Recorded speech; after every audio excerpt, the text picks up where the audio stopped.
Alright, so let's look at census versus sample. Why might we prefer to take a sample rather than perform a census?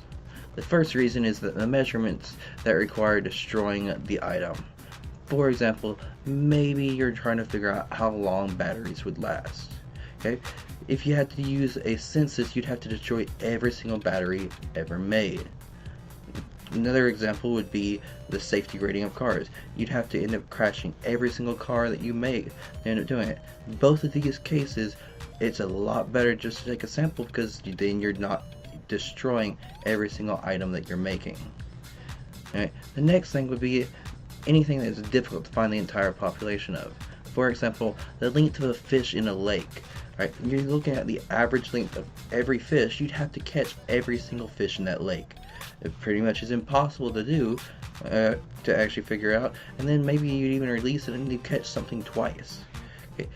Now the next one is there might just be limited resources. It takes a lot of time and money to take a census.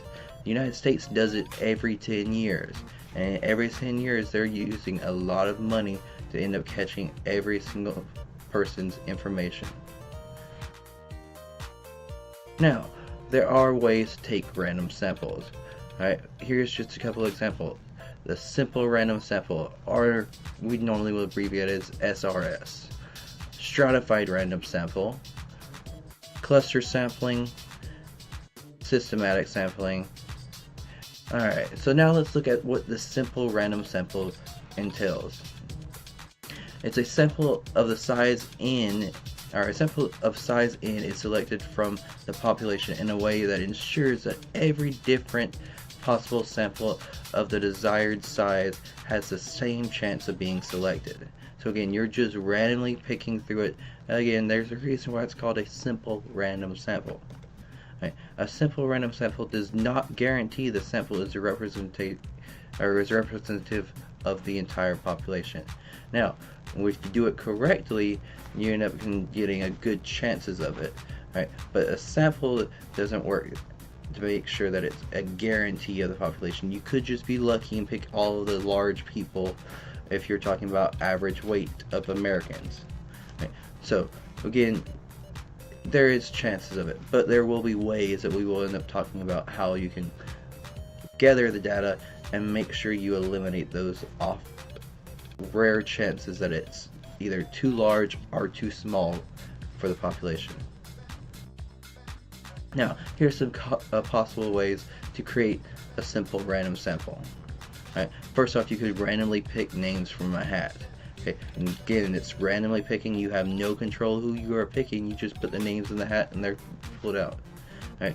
You could create a sampling frame. Alright. It basically was where you list all the objects or individuals in the population, and then you basically will do random numbers to pick those people. Right. You could use a random digit table. Right. So, first off, let's talk about randomly picking names. Just like the loot boxes on Overwatch, you basically are just randomly choosing. You don't have any control over who or what you get out of it. So, it's just a random chance of what you're gonna get. Next, we're creating a sample frame. Here's an example of one where we have 8 people and we have them all tied up to a number. Right? We map the names to numbers in a table, and then we use a random number generator to select. Okay, so say we end up doing this and we ended up getting randomly picking numbers 3 and 5, so we get Bruce and Natasha. Right? Again, you have a lot bigger tables normally that you're going to be using with this, but it's just randomly assigning names to specific numbers and then working through that way. Alright, next is a random digit table. Now this one's a little bit confusing, but we'll try to make it make sense a little bit for you. Alright, so for example here, we have 333 people surveyed. We're going to use the following table to select 30 people. Alright, since we have 333 people, we could list those people into numbers 1 through 333. So what we're going to do is we're going to look at every 3 numbers. So we're going to do it in groups of 3. If we have a number that is within 1 to 333 out of those 3-digit numbers, then we're going to end up picking that one. So here again, it's describing it. Look at groups of 3-digit numbers between 000 and 333. Select the first 30 unique numbers, since we're going to pick 30 people. So starting off on here, 365 does not work because that's bigger than 333. So the first one will be 183. So we look at that list, find out who was number 183. Next 3 numbers is 677. Does not work. Next 3 numbers 789. Again, too big. 116 for the next number. So we go to the list and look at 116. Next number would be 55 because we have 055. Next number is 429. That's too large. We don't. Or 422. It's too large. We don't use it. Next is 970. Too large. Don't use it. 583. Too large. Don't use it. 775. Too large. Don't use it. Next number is 215. Right in that little range, we pick that number. We look for number 215. Alright, we continue this on until we end up getting the numbers. Now, if by chance we end up having a number that repeats on this, right? So let's just say I just got 108. If I end up coming down to like the next line and getting 108 again, then basically I don't need to use, I will skip that number again and just pick the next one. Right? So again, you don't really want to repeat if possible. So again, if it goes to the end of the line, notice that we have this one 3, and then it continues on to the next line 31. So we go to again 331, use that number. Again, we do it all the way until we get a total of 30 numbers. Alright, so simple random samples are most often used sampling when done without replacement. Right? That is, once an individual or object is selected, they are not replaced and cannot be selected again. So again, when we're doing a simple random sample, we're most often not going to do it with, or we're going to be done without replacing the object. Alright, sampling with replacement allows the object or individual to be selected more than once in that sample. So again, you're trying to avoid having a person be picked multiple times. Right? Now again, it might happen. Right? So although sampling with and without replacement are technically different, they can be treated as the same as long as you follow a particular rule. Alright, and that is as long as the same, or they're the same as long as the sample size N is relatively small compared to the population, no more than 10% of the population.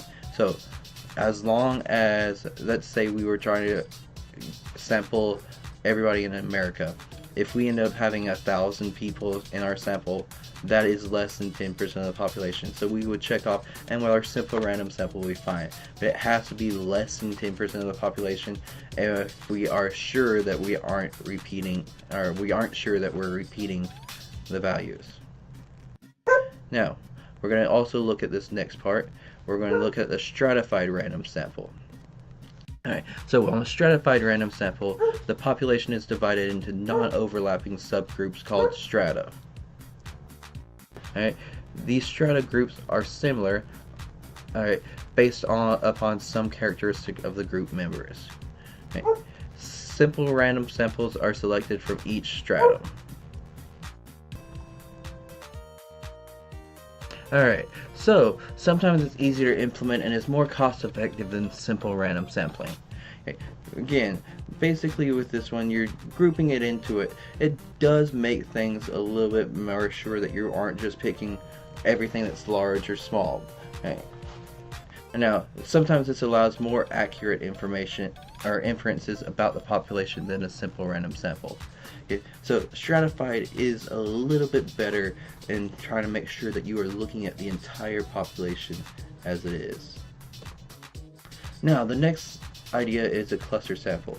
I have this little ice cream scoop here because that's a good representation of what that would be. Alright, so with the cluster sampling, population is divided into non-overlapping subgroups called clusters. Basically, you're going to pick people that are around the same ones, they aren't overlapping.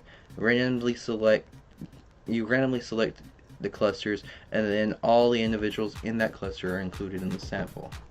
Okay. Again, so basically it's like scooping up a piece of ice cream. Everything in there is included in your scoop. You aren't just picking and choosing from that scoop and picking what you're going to eat. Okay. Cluster sampling is often easiest to perform and is more cost effective. It's a lot easier just to pick one little group all at one time because it's all right there. Okay. Now, the next one is systematic sampling. Okay. A value k is specified. For example, k is 50, k is 200. Okay.